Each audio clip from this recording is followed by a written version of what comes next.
unfortunately, over time, the buildings outlived their purpose, and it was necessary to do something about that. The wheels of the government sometimes don't move as quickly as one would like, and the judicial system sometimes steps in. This is a good example of why a class action sometimes does work for the benefit of society. Not all the time, as we all know, but certainly under the circumstances of this case. We came together. The court approved this as a class action in 2006. We proceeded to litigate this case through other administrations, and after a considerable effort on the part of our law firm, Attorney Joseph Barnes, Attorney Kelly Reardon, who participated in this effort with me, we were able to get to court in Hartford for a trial, and with the administration of the mayor, we were able to resolve this case amicably. And fortunately, Mayor Passero stepped in, took charge, and we saw a perfect example of the judicial department, the executive department, and the legislative department all coming together to solve a very, very complex problem 14 years, or almost 14 years after the litigation began. So I know that these families are all doing well. The program that was instituted as a result of this case and the efforts of the mayor has made these young families and the earlier generations that were with them, many are multiple generations that moved at one time, made their life better, living in a better community, under better circumstances, with the kind of supplements that they're entitled to allow them to live a good life. This place must come down, and it's time for it to come down. It's certainly a great moment for the mayor, for the city council, who has been good enough to fund this effort, and it's of course a great moment for all of the people that lived here. That these buildings will now end, and they have now moved on to a different life in other communities in the area because of the efforts of government and the judicial department. So I want to thank my clients for the privilege of representing them in this lawsuit. It was truly an honor to be allowed to represent the people of the Crystal Avenue Apartments. And I especially want to thank the mayor, Mayor Passero, for his efforts in working with us. Mr. Mayor? Thank you. So that completes our thing. If there's any questions that we can answer, we're happy to. What's next? Well, Could you put that on you, Mayor? this? Yeah, could you flip it so you're not holding it? Thank you. Okay, thanks. So I'm told that we anticipate having this property, these buildings down and the property cleared for development by the end of May. So that's exciting. Our Director of Office of Development and Planning, Felix Reyes, is here. He'll be leading the process of marketing these properties and redeveloping them. We hope to get them on the tax rolls, and providing revenue and support for the renaissance of the city of New London, which is undergoing right now. And the city expedited this demolition, right, because of the fire? Could you talk about that? Yeah, we moved the schedule up about 2 weeks to a month because of the fire that was here about a week ago.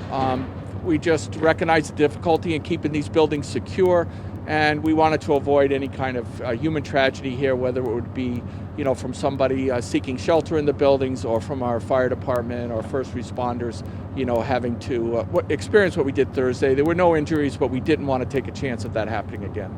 And how many clients did you represent with your class action, Mr. Reardon? 124 families.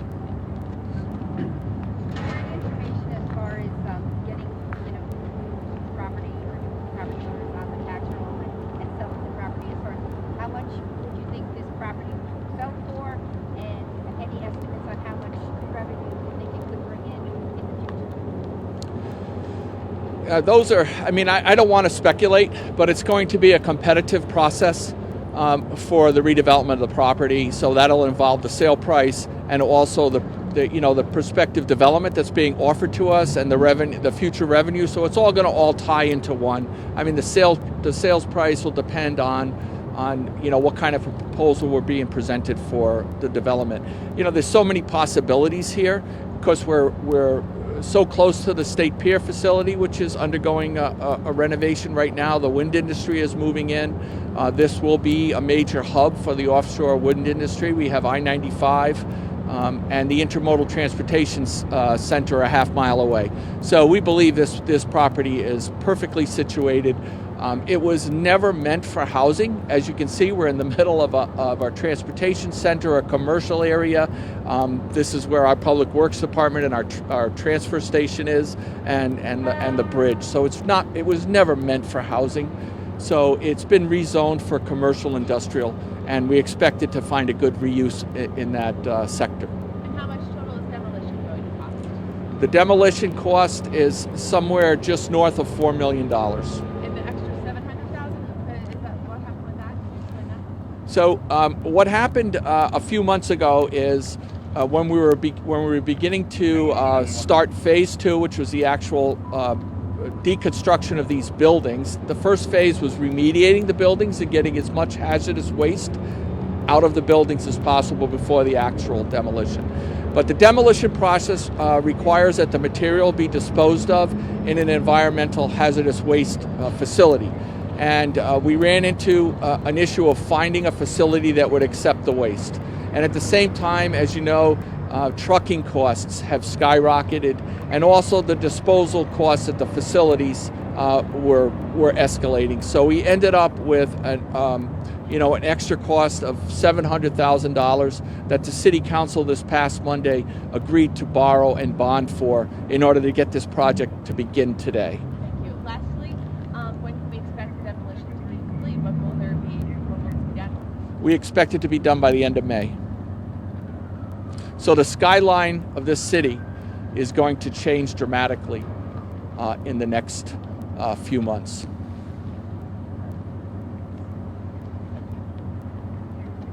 Any other questions?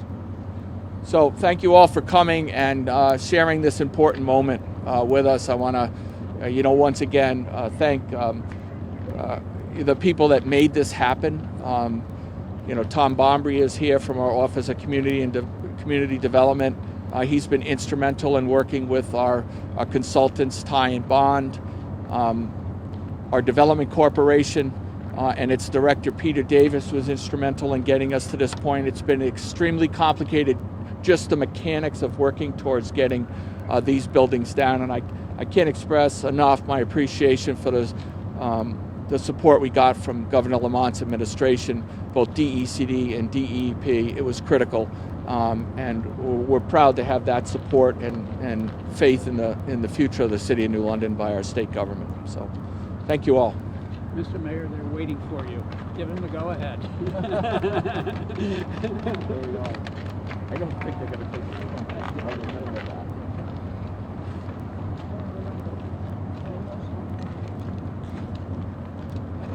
So I don't think Stamford Wrecking's actually going to start knocking these down, but if they Are they doing something now? I don't think so. I think it's a photo op. It's a photo op. Yeah. It's a photo. Yeah. Can I take a picture of you guys? Yes. Yes. To make sure I get you guys. Yeah. So Mayor, they actually can start punching some holes in that'll facilitate what's going to happen later. Yeah, on. go for it. Tell them to go for it. Go for it. Can't wait. Yeah. All right. Do you want to get the turkey in there? I couldn't go live. I recorded it. Okay. Can I get one?